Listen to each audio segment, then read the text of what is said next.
Então, diversidade é uma palavra tão interessante e ao mesmo tempo tão complexa que muitas pessoas não entenderam ainda muito bem o real desse significado. Quando a gente fala de diversidade social, hoje nós só estamos falando sobre esse tema porque lá atrás houve uma desigualdade tão grande que faz com que hoje tenha pessoas que falem sobre diversidade. E quando a gente fala sobre diversidade, a gente está falando sobre inclusão, que é duas palavras que estão atreladas. O fato da gente não ter sido educado lá no nosso contexto histórico, social e familiar para conviver com aquilo que era diferente de nós, quando a gente se reencontra hoje através da tecnologia que nos aproxima no mercado de trabalho com essas diferenças, muitas vezes dá aquele nó na cabeça. O que acontece? Hoje as empresas, quando a gente fala de diversidade, nós estamos falando sobre diversas características que formam o nosso ser. Então eu tenho diversas características, sejam físicas, sentimentais, biológicas, que definem quem é o Matheus e que me difere dos demais, né? E nas empresas isso acaba sendo um ponto curioso, porque hoje existem dois discursos sobre diversidade.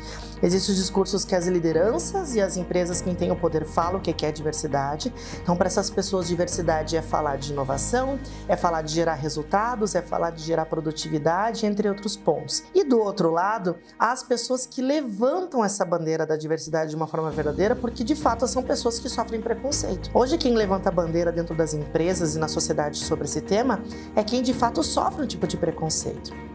E hoje, nos cargos de liderança a nível Brasil, a maioria das pessoas que têm esse poder são pessoas que não sofrem preconceito nessa intensidade de quem levanta a bandeira. Eu sempre brinco, geralmente a maioria das lideranças, o máximo que sofrem de preconceito é quando vão para o exterior e lá eles descobrem que são brasileiros e alguém olha torto diferente, porque aquele de lá é brasileiro. Mas esse acaba sendo um dos máximos preconceitos que essa pessoa acaba sofrendo na sua vida, né? Diferente de quem levanta a bandeira, que muitas vezes lá na empresa tem uma pessoa que não consegue nem entrar na porta daquela empresa por causa da sua cor, por causa da sua orientação sexual, por causa da sua deficiência, e ela muitas vezes não consegue nem comprar uma casa porque de fato ela não tem emprego, porque ela já é excluída na porta em um processo seletivo. Os desafios de trabalhar a diversidade é pelo menos tu entender esse espírito de inclusão, né? Como eu disse, como a gente não foi educado para entender a diversidade, eu digo sempre o exemplo da minha infância. Eu na escola, eu não estudei com pessoas da minha idade que eram cegas, que eram surdas, que eram mudas, que tinham algum grau de autismo, que tinham alguma deficiência cognitiva. Essas pessoas estudavam em escolas especiais e mais tarde no mercado de trabalho, por causa de uma lei de inclusão que existe para essas pessoas, a gente volta a se reencontrar. E daí a gente volta a se reencontrar com essa diversidade que era até tão diferente da gente, que a gente não tinha tanto convívio nem na escola nem dentro de casa, e dá aquele nó na nossa cabeça. Como é que eu vou me aproximar de uma pessoa surda se eu não sei falar em Libras, se eu não sei me comunicar em Libras? Como é que eu vou me aproximar de uma pessoa cega e transcrever uma imagem se eu não sei como é que se transcreve uma imagem? A pessoa me pediu para me ajudar a localizar onde fica o piso tátil. O que é piso tátil, né? Então a gente não foi educado para entender essas diversidades. E mais tarde, quando a gente se reencontra com essas pessoas, dá esse nó na cabeça e acaba sendo uns desafios que muitas vezes as empresas têm de criar programas de diversidade. Hoje toda empresa quer ter um selo dizendo, eu sou uma empresa amiga da diversidade, é uma empresa que tem um programa de diversidade. Mas ela acaba não sabendo tirar do papel, porque como ela não foi educada a entender aquelas diferenças, acaba dando esse nó na hora de botar no papel o que a gente vai fazer daqui para frente. Bom, vamos falar de inclusão. Mas o que de fato é inclusão?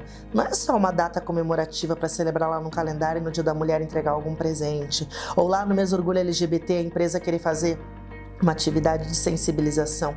Não é só isso, é muito além.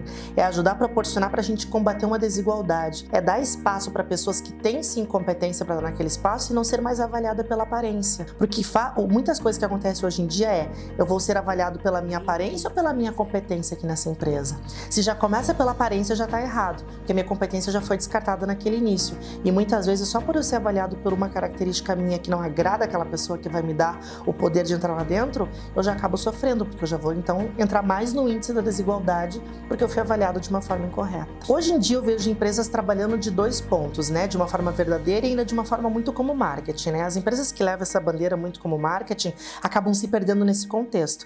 E isso aí logo vem à tona, porque tu percebe em campanhas publicitárias que aquilo dali não foi muito bem pensado, que tu vê que muitas vezes lá num programa de trainee que fazem aquele anúncio dizendo que todas as pessoas que estavam participando daquele processo são pessoas muito parecidas, então cadê a diversidade diversidade naquele espaço, né?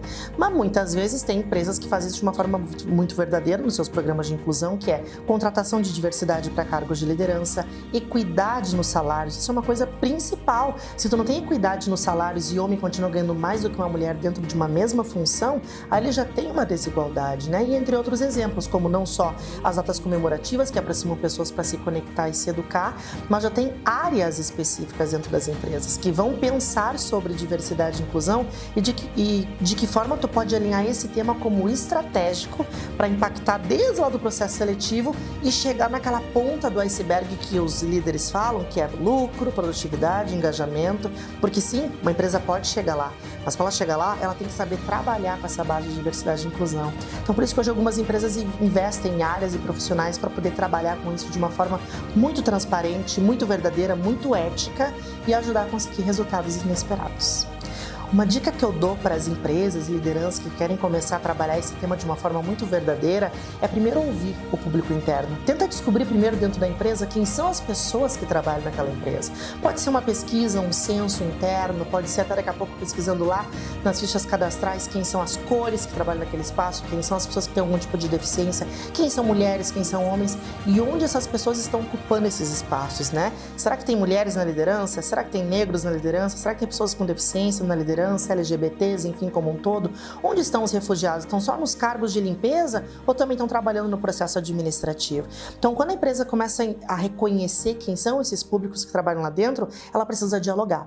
Se a liderança não dialoga com esses grupos de afinidade que levantam essa bandeira, fica difícil ela conseguir tirar do papel uma ideia para investir realmente na inclusão.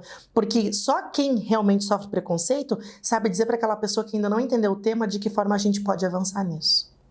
Eu sou Matheus Felipe, sou especialista de diversidade e inclusão e curtam o nosso canal aqui Papo de RH, tá bem? Um abraço.